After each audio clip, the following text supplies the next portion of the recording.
Hey guys, this is Jennifer. I have seen all kinds of new engagements on social media this week. I'm sure a lot of it is due to Christmas and New Year's coming up, Thanksgiving, just family celebrations. And first of all, I want to say congratulations. Second of all, I thought I would do a video just to kind of walk you through what a wedding day looks like with Jennifer McAteer Photography. So, I wanted just to kind of give you that process for those of you who are newly engaged and would like that information. So today's blog is a little bit different, but we'll see how it goes, okay? So first things first, everybody starts out with their initial inquiry, hey, are you available for this date?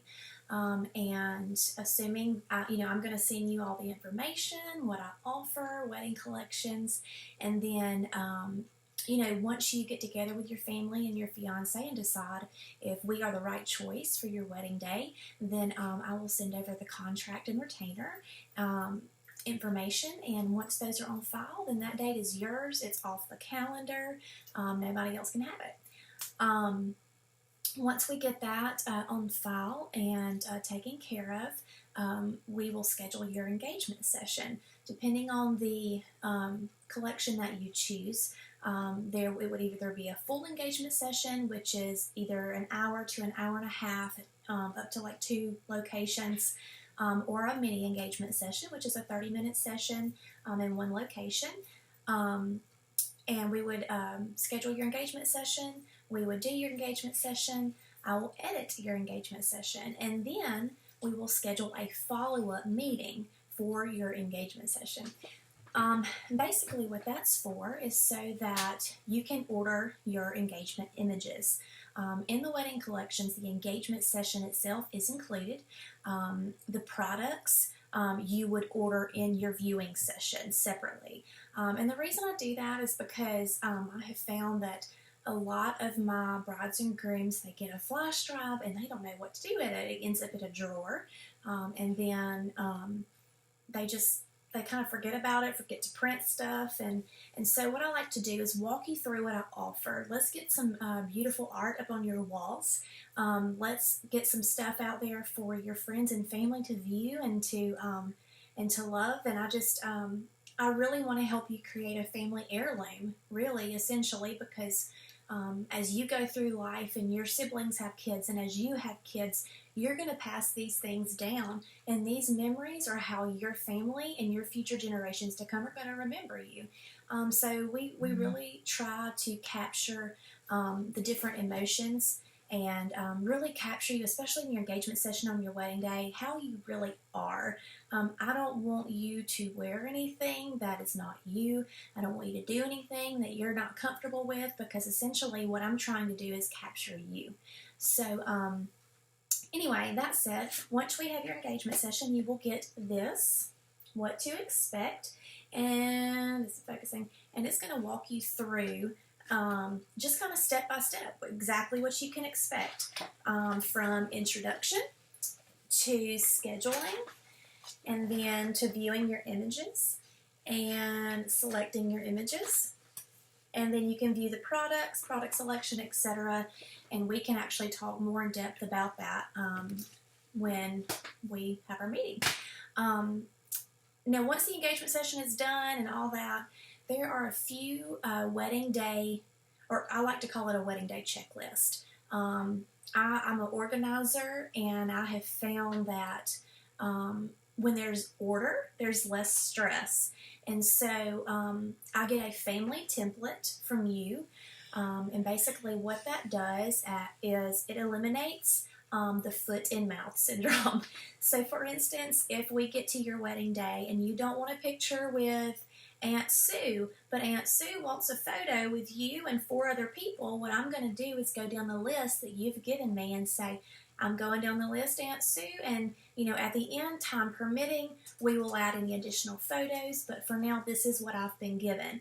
That also eliminates family tension. I work with a lot of blended families, and that can be a beautiful thing. It can also be a stressful thing.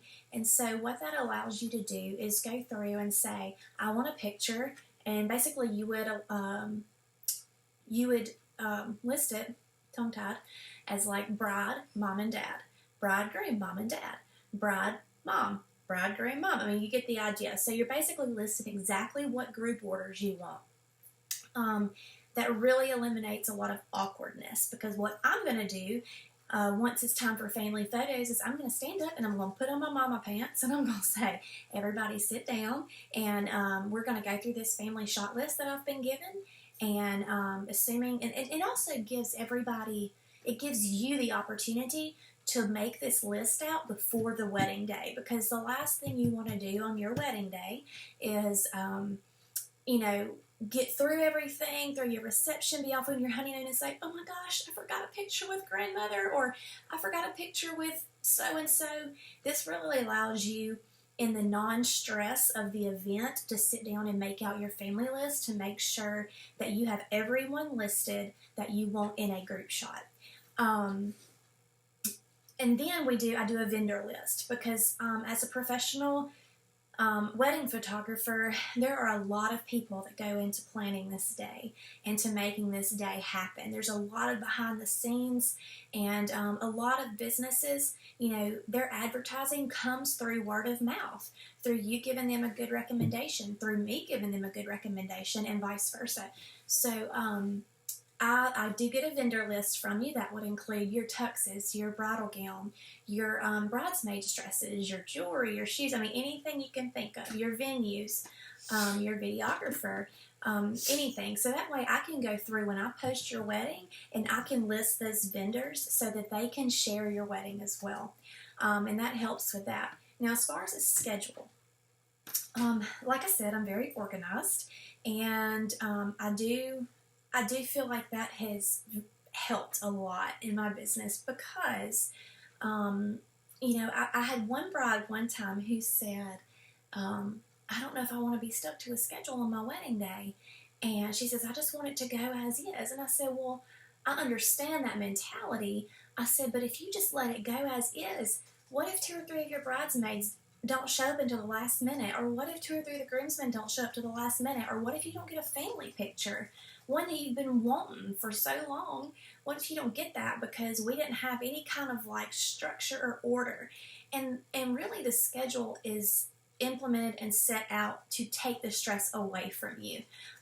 What we do is we just give you kind of a basic timeline, and that kind of helps you to relay information to your bridal party and to your friends and your family, especially people who are going to be in family photography or the family portraits.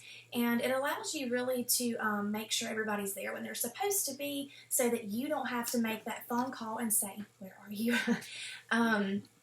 So what we do is we start with getting ready photos. Those would include detail shots of your dress, of the tux, of the guys, of the girls, of makeup and hair, getting dressed. I don't do photo. If you tell me I don't want you to take a photo of this, I'm not going to take a photo of it. It's your day. But I try to really capture the day as it unfolds. Then normally if you do a first look, we'll go from the getting ready photos into the first look. That really, we can talk more about that later. I actually did a blog post on pros and cons of doing a first look. I would really encourage you to go check that out. There's a lot of pros and cons on both sides, so they're both really great. Anyway, we do the first look, and then we jump straight into the bridal party, because most of the time, 95% of the time, the bridal party is already going to be there with you. They're going to be getting ready with you, supporting you, going to and from, just kind of getting last minute things done. And then the last thing we're going to do before we take a break from the ceremony is your family portraits. Because a lot of times I find that we have grandparents or older individuals who don't want or need to sit for hours at a time. And there's no need in making them wait around if it's not necessary. So, like I said, we do the first look, and we'll do the bride and groom portraits. That would be individual portraits and portraits together, the wedding party, and then family. And then what I try to do is I try to cut it off from 45 minutes to an hour before the ceremony. You're going to need time to go and just kind of decompress, chill out, eat something. That's very important. You don't want to pass out. I have seen that too. And you just want to make sure you're hydrated and just having a good time, just time to relax. And plus, brides, you don't want to be prancing around in your dress for the guests to see. You want that wow factor when you walk down the aisle. I always have a second photographer with me. So at the time that we break, after family images or after family portraits, my second photographer and I will go and get ready for the ceremony and the reception. You can actually check out who my second photographers are on my website at jennifermcateerphotography.com. Miriam and Mitchell Miriam Brandt and Mitchell Hughes are the two people that I shoot with 99% of the time. They are incredible, and I trust them 110%. So we go when we get ready for the ceremony. That would include lighting, just making sure that we're in the right position, making sure that we're talking with coordinators and planners just to make sure that everything is on, we're all on the same page. So once we make sure we are in position within 5 to 10 minutes of the ceremony, we shoot the ceremony. One thing I really like to do is get a picture of the bride walking down with her dad. That's just always such a sentimental and important shot to get. So we get that, and then once we get that, we make our way to the back, and we just kind of stay there because our goal is not to be a distraction. We're there to capture the day, not to be the center of attention. So once we do that, we'll capture the ceremony, go straight to the reception. If you're wanting to do portraits after the reception, what I do is I send my second photographer straight to the reception to get detail shots before your guests go in and go through the buffet lines, cut the cake, all that fun stuff. That way it's not messed up, and we can get those as is, and I take you to do your portraits. We do an introduction into the reception after the portraits and do all your pose shots, or however you want those. And by posed, I mean like your cake shots and your toast and your first dances and your exit and your bouquet and garter toss. So those are important shots that most people want.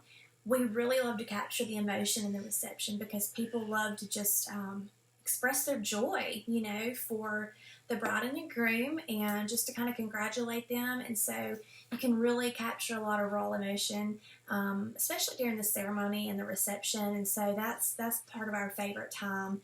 That and the first look, that's kind of my favorite too.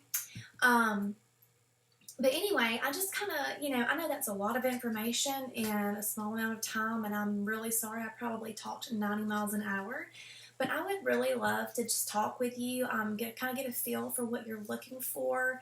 My goal is not to be just a come in and go out photographer. I try to build relationships with my brides and my grooms because I want them to be comfortable with me.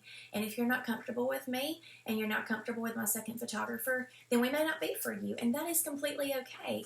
Whoever you decide to go with for your wedding day, you should be completely comfortable with, because those people are going to be creating your family heirlooms. They're going to be capturing how you remember your wedding date in 10 years. I always tell my brides, I'm like, you may remember, you may not, have the titles you got at a bridal shower, and you may not remember some of the food that you had, but you will always look back on those photos and be able to relive that emotion depending on who you chose as your wedding photographer, how they captured it. Did they capture it accurately? So, anyway, I hope that kind of gives you an idea of how we walk through a wedding day, how we do that. Delivery time, because I have a lot of people asking me this, delivery time for wedding images is 4 to 6 weeks. During holidays, it's closer to 6 weeks. During slow seasons, it's closer to 4. So I do like to go ahead and throw that out there because a lot of people ask for, legitimate reasons. So anyway, I would love to answer any questions you have. Feel free to email me at Jennifer L. McAteer, that's MCATEER, at yahoo.com. You can call me if you want to. That information is on my website. I do have Instagram and Twitter and Facebook. Be sure to check out Jennifer McAteer Photography on Facebook. Give us a like and a follow so that you can keep up with what's going on. JMP Weddings is Pinterest, Twitter, and Instagram. So that covers all those. I would love to hear from you. I'd love to hear about your wedding day. And again, congratulations if you are newly engaged. And I hope to talk to you soon. All right. Have a great day.